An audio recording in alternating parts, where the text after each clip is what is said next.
সকাল 7টা সাড়ে 7টার সময় আমি পানি সেচ দেওয়ার পর আলু খেতে এই সারটা রাতেরবেলা ছিটে দিই, কিন্তু এখন বাজে 9টা, তারপর আমি দেখি না এই সারগুলো কিন্তু গলে নেই।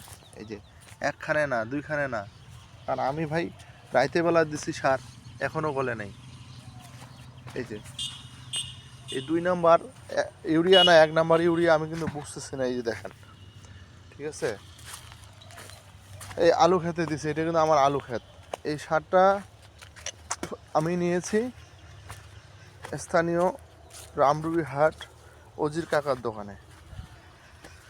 হ্যাঁ, তো এই সারটা দেখেন, এই যে ভিজা জায়গার মধ্যে যদি আপনার যদি সারটা যদি না গলে, তাহলে কোন জায়গায় গলবে ভাই বলেন?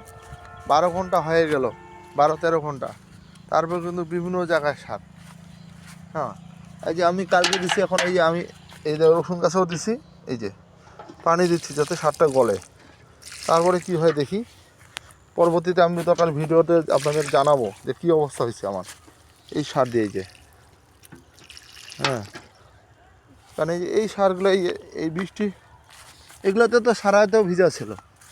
এই যে সারাতে তো পানি ছিল নাকি, সারা রাত্রে পানি থাকা পরেও কিন্তু সারগুলো গলে নেই। তাহলে এটাতে কি বলে মনে হবে? আমি কিন্তু আসলে সত্য কথা বলতে গেলে মানুষের কিন্তু রাগ হয়। এখন যদি যা ওনাকে যা ধরি বা বলি, তখন বলবে যে তুই দোয়ানিগিরি করছিস, আমাকে নিয়ে সমালোচনা করছিস, আমার দোকানে সার নিস নাই। ভাই, ছোট গৃহস্থী করি 5 কেজি সার আনছি, তা আমারকে যদি এইভাবে ঠকায়, তা খুব খারাপ জিনিস। এই ধরনের 2 নাম্বার সার স্প্রে করলেই কিন্তু আমার মনে হয় যে এই গাছের ক্ষতি হয়, এবং গাছের রোগবালাই হয়ে যায়। তো আমি আপনাদেরকে দেখালাম এই কারণে, ভিডিও করে রাখলাম, কারণ প্রমাণ ছাড়া ভাই কোনো কিছু হয় না।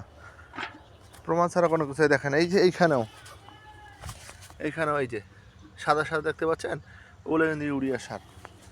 12 ঘন্টা ইউরিয়া সার গলে না, আমি এটা জীবনে প্রথম দেখলাম। এটা ভালো সার না মন্দ সার আমি কিন্তু আপনাদেরকে ভিডিওটা কিন্তু আমি কিন্তু অবশ্যই শেয়ার করে দেখাবো, কারণ 12 ঘন্টাও সার ইউরিয়া গলে না আমার। তো আমি এই পর্যন্ত রাখলাম, আপনাদেরকে দেখাবো। এটা কিন্তু আমার নিজের ক্ষেত, এটা কিন্তু মানুষের না। এই আলু খেতে দেওয়ার পরে এই অবস্থা। এই দেখেন, একটা হয়ে না বিভিন্ন রকম হয়ে, এই যে রাগটা কার না উঠে, তাহলে সারে লাগিছে না সারের মায়ে লাগিছে, এটা তো বোঝা মুশকিল। এই যে দেখেন, এই দেখেন শুকনাও আছে ভিজাও আছে। আমার কথা আছে ভিজা জায়গাগুলো তো গলবে ভাই। এই যে দেখেন, এই ভিজা জায়গা, এই যে এটা ভিজা জায়গা কিন্তু, হ্যাঁ, এই যে ভিজা জায়গা গলে না। তাহলে এতে কি বোঝা যায়? সারটা 2 নাম্বার না 1 নাম্বার? আপনারা কিন্তু আমাকে অবশ্যই জানাবেন, ঠিক আছে?